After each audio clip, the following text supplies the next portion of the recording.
ci li nga wax noonu Badara Gadiaga daa mel ni foofu la duggee vidéo Badara bi jox leen ñu ko ñu déglu ko moom it taw yey na ci yàbbi Badara Gadiaga bi muy wax. un état bu la bàyyi stade bu bees tàq sur le plan sportif bàyyi la arène nationale bu bees tàq bu amul woon bàyyi la beneen boo xamante ni Kagame ba mu ñëwee da ko doon seetaan ni da koy def dëkkam pour basket bàyyi la TER bu bees tàq bàyyi la BRT bu bees tàq bàyyi la yeneen université yu bees bàyyi la ay autopont bàyyi la Aboñ et Diaboñ bàyyi la pont wu Farafeñe bi mais loolu c'est un état en ruine. lan mooy moo état en ruine c'est que Ousmane Sonko il faut ñu jàngalat ko sémantique un état boo xamante ni l'administration du Sénégal nga mën a taxaw tey ni diw affecté naa la yóbbu naa la fëye mu xëy dem jëli service te du ci teg baat te yéen a bokk fi ngeen génne mu respecter sa autorité bi nga am ndax yaay président ça c'est un état en ruine ça c'est pas un état en ruine un état où les généraux yi ancien président bi faloon ñoo def ton installation def la prise d'armes du 4 avril avec toute la solennité d'état qui s'y est installée avant ñoo dem ça c'est un état en ruine un état bu la bàyyi stade bu bees tàq sur le plan sportif bàyyi la arène nationale bu bees tàq bu amul woon bàyyi la beneen boo xamante ni Kagame ba mu ñëwee da ko doon seetaan ni da koy def dëkkam pour basket bàyyi la TER bu bees tàq bàyyi la BRT bu bees tàq bàyyi la yeneen université yu bees bàyyi la ay autopont. Le bilan du président Macky Sall est vraiment solide. Il restera dans l'histoire comme l'un des plus grands présidents d'Afrique. Voici quelques faits saillants de son bilan fort élogieux. Certains projets sont en cours de réalisation. Nouvelle ville de Diamniadio, port de Ndayane, port de Sendou, autoroute Dakar, Saint-Louis en cours, autoroute Dakar, AIBD, Mbourg, autoroute Dakar, Kaolack, autoroute Ila-Touba, VDN2, VDN3, pont de Foundiougne, pont de la Sénégambie, pont de Rosso, autopont de Cambérène, autopont Saint-Lazare, autopont Cœur-Gorgui, autopont Liberté 6, autopont Cœur-Massar, autopont Pikine, 2500 km de route, renforcement de l'armée, institut de guerre, pacification et désenclavement de la Casamance, résolution de la crise énergétique, finition aéroport Dias, aéroport Saint-Louis, aéroport Matam Ourossogui, aéroport de Ziguinchor, aéroport de Cap Skirring, aéroport de Kolda, Air Sénégal et sa flotte d'avions de dernière génération, école de l'aviation civile, centre de maintenance aéronautique, un ISEP dans chaque région, Université Amadou, Mokhtar Mbow de Diamniadio, Université du Sine Saloum, Université Souleymane Niang de Matam, rénovation de l'UCAD, Parc numérique de Diamniadio, Data Center de Diamniadio, Space Services Sénégal, usine de dessalement de Ouakam, capacités énergétiques triplées en 10 ans, électrification universelle 2025, hôpital Touba, hôpital Kaffrine, hôpital Saint-Louis, hôpital Kédougou, hôpital de Sédiou, hôpital Tivaouane, hôpital Ourossogui, usine de vaccins de Diamniadio, production agricole triplée en 10 ans, polyclinique, hôpital principal de Dakar, BRT, TR, exploitation du pétrole, volonté titanesque, nouveau bus, Dakar Demdik, restructuration des transports de Dakar, Promoged, traitement des déchets, Sénégal zéro déchet, Promogem, reconstruction des marchés du Sénégal, train écartement standard, Dakar-Tamba, Coupe d'Afrique des Nations, parc industriel de Diamniadio, parc industriel de Dias, parc industriel de Bargny-Sendou, parc industriel de Sandiara, programme 5000 logements, Agropole Sud, Agropole Centre, Agropole Nord, Agropole Est, Agropole Ouest, Hub minier, DR, Prodac, l'une des diplomaties les plus dynamiques du monde, renforcement de la démocratie, Stade Abdoulaye Wade. Stade Abdoulaye Wade, Dakar Arena, City Sports Diamniadio, rénovation des stades, Amitié, Demba Diop, Arène nationale de lutte, centre de conférence, Abdou Diouf, marché d'intérêt national, station balnéaire de Pointe-Sarène, aménagement de la corniche de Dakar, parc urbain de Yoff, PUDC, Puma, CMU, Maison des Nations Unies à Diamniadio, centre de formation des métiers pour chaque département, budget du Sénégal triplé en 10 ans, de 2000 milliards à 6000 milliards, une maison de la jeunesse dans les 45 départements, bourse de sécurité familiale, 400 000 familles en bénéficient, et plus, Mamé Cheikh Maki. mu ngi noonu Tange ñoo seetaanandoo ñaari vidéo yi première vidéo bu Badara Gadiaga daal di xamle waaye moom dafa mel ni bilan bi da ko commencé rek dernière vidéo bi moo confirmé li nga xamante ne mooy kàddu yu Badara yëkkati ba tey ci li nga xamante ne premier ministre wax na ko ni que dañoo fekk un état en ruine. waaw xam nga mooy li ma la wax léegi moo tax man la su ne dafa ne on a hérité d'un état en ruine ci yi ma la listé loon yooyu noonu mën naa ci d'accord mais su dee l'état est ruiné maanaam comme nit boo xamante ne nga perte fekkuñu fi dara je crois que moi je dis que c'est faux c'est archi faux et c'est honteux de faire cette déclaration en public devant les yeux des Sénégalais. Pourquoi? La vidéo vient de me confirmer. ñaara am ci àdduna la vérité et le mensonge. Quand tu dis vrai, tu es véridique. Quand tu dis des mensonges, tu es un menteur. tubaab moo ko wax dëgg moo am ak lu safaanoog dëgg ñu tuddee ko dëgg ak fen ñenn ñi jàppee ko kàcc ñenn ñi jàppee ko meew. Donc je crois que c'est des discours yoo xamante ni tey aux yeux des Sénégalais qui réfléchissent et qui sont intelligents c'était pas la peine sax ñu koy jox importance ba di ko déglu parce que tungu ne du teew ñuy nataal vidéo bi confirmé na ko ki la doublel sa budget ci 10 ans triplé ko fekk budget 2000 milliards yóbbul la ko ba budget 7000 milliards kooku doonee dafa ruiné du ma la jox magasin bu 100 000 francs ci fukki at magasin bi ma koy jox bi ñu ko comptabiliser ñu fekk fa magasin 10 millions ma ne man magasin bi ma fekk dama fekk magasin bu perte kon donc il faut être raisonnable dans la vie et respecter le peuple quand on s'exprime devant eux primo foofu laa lay njëkk doon parce que tey réalisation yi ñu fi bàyyi yëpp état bu ruiné du la ko bàyyil parce que kenn fekku ko fi woon gis nga réalisation yi BRT bi rek jox na la signe ñoom ñoo def lancement bi TER bi bërki démb ministre am moo dem ba saluer ko kontaan ci ba dem Alstom bi nga xamante ne newoon nañ dafa nekk en ruine ñu bëggoo ko yëkkati ba commandé yeneen wagon yu war a ñëw continuer après 6 ans train baa ngi war a jógee ngin gi néew dem ba Touba muy màggalu Touba ci état bu ruine loo xamante ne juróom-benn at amul woon état boobu dafa ruiné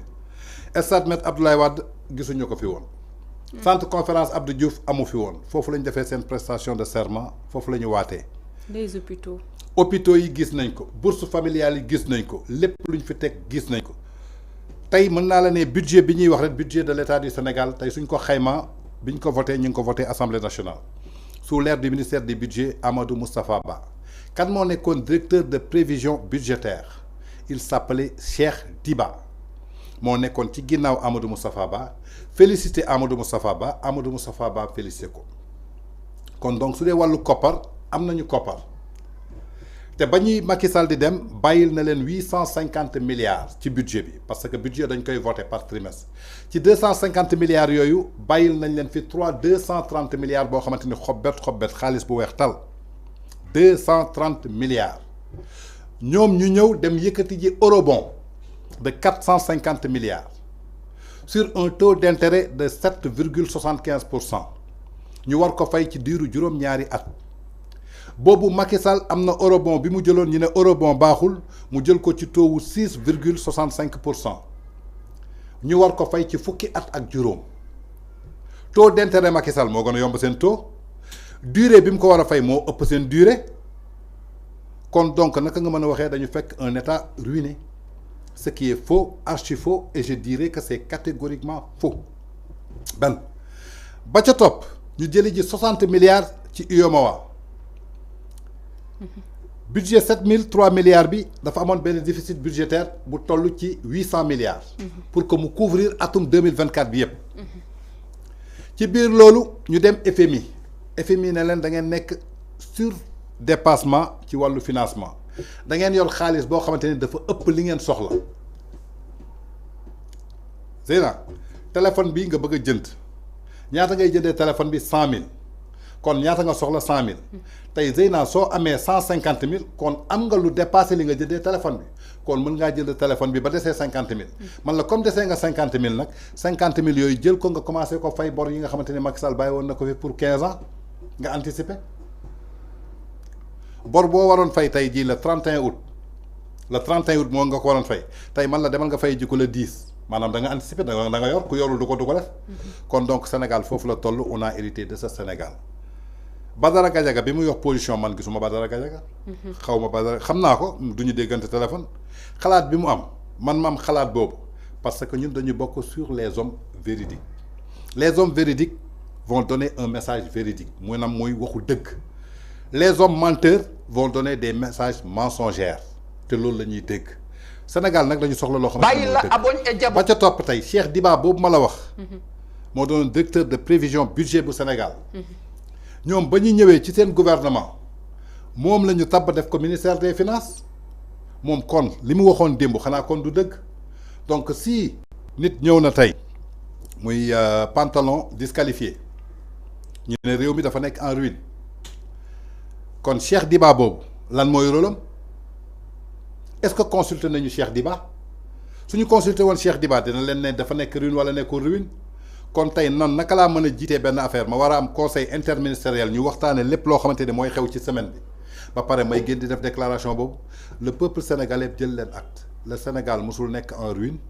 ci wàllu xaalis nii ci wàllu infrastructure nii ci wàllu liggéey lenn nag maa ngi ci doon d'accord su ma newoon on a hérité d'un Sénégal en bonne position mais ñun dañu ñëw pour traduire ce Sénégal là yóbbu ko ci pauvreté. ñoom dañu tànn Sénégal yóbbu ko ci pauvreté Macky Sall daf leen bàyyil Sénégal bu baax ñu ñëw jël Sénégal boo xamante ni lu ñu njëkk a def presser les entreprises de presse tëj seen ay compte def leen ay ATD couper lépp luy convention boo xamante ni entreprise yooyu dañu bokk ci secteur privé jël seen xaalis investir à risque jël ay sénégalais yi nga xamante ni ñoom état bi ñoo leen waroon jox liggéey jox leen xëy pour ñu wàññi chômage bi entreprise yooyu jëlal leen ko ñu ne ñoom dañuy gàggantal entreprise de presse yooyu.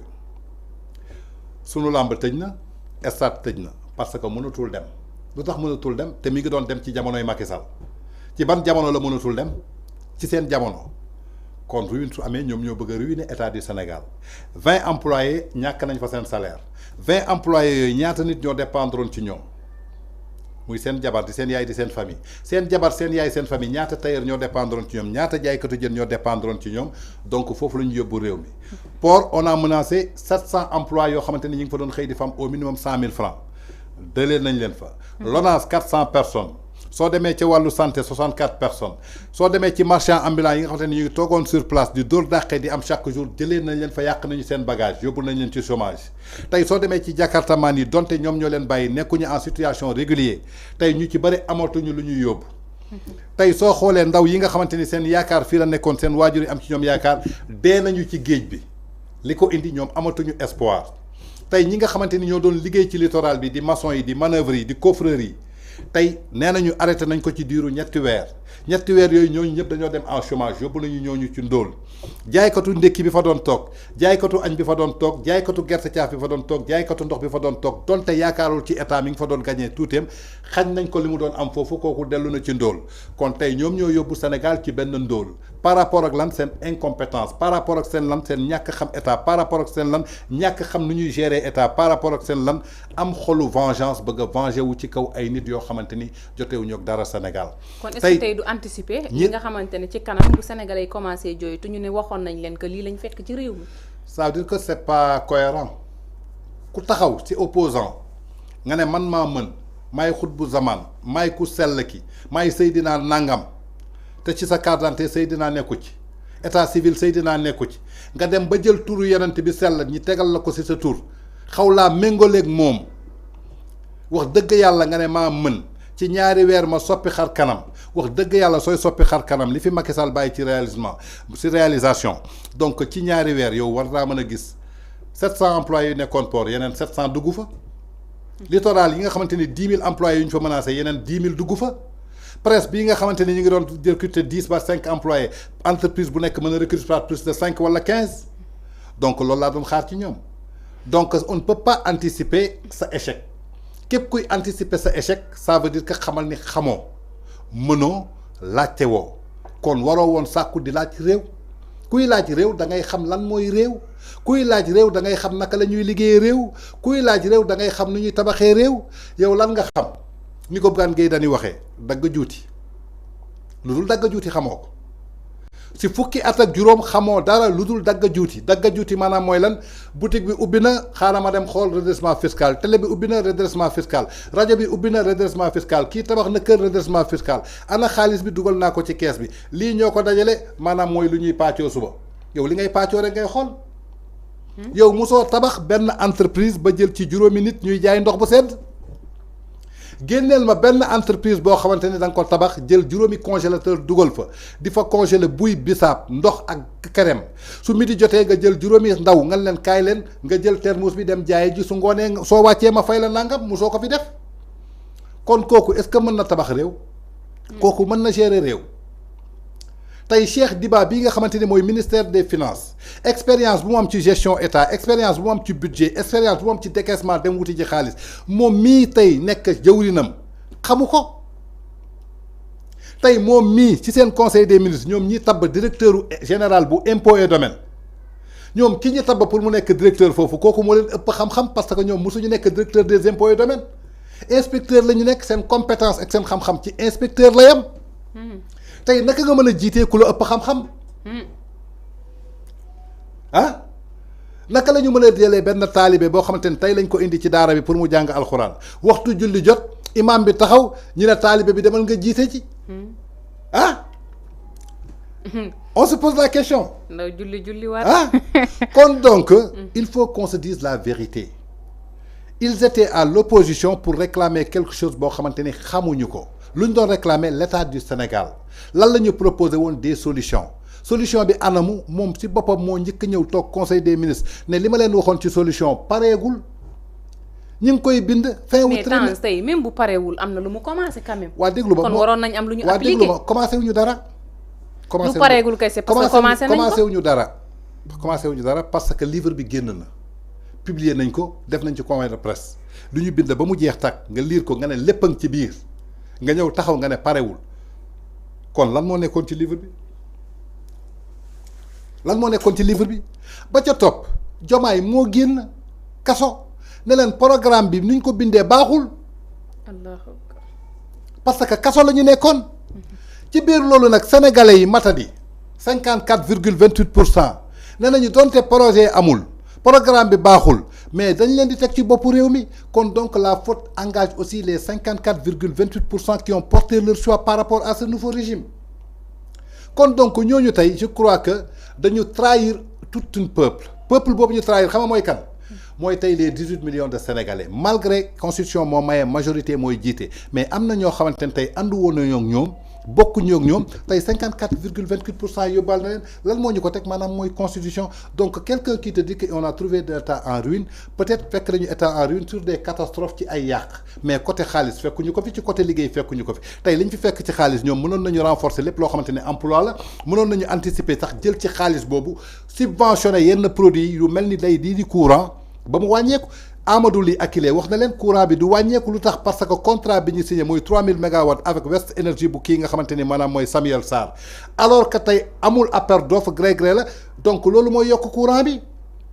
tey Amadou Toby Gaye bi ñu jël def ko directeur u Senelec dafa bokkoon ci bi ñuy signé contrat boo xamante ni bu anormal la te yow nga ne jubbanti lii nga waroon ko jubbanti nga jël ki nga xamante ni ci jubadi boobu la bokkoon day nga def ko directeur u Senelec mais à quoi ça change il faut que le peuple sénégalais prend acte de tout ce que ce nouveau régime est en train de faire mais il n'est pas trop tard pour rectifier le tir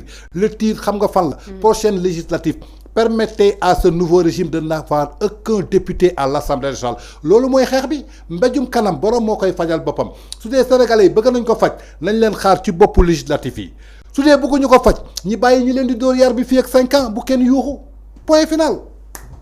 bu kenn yuuxu moom loolu dina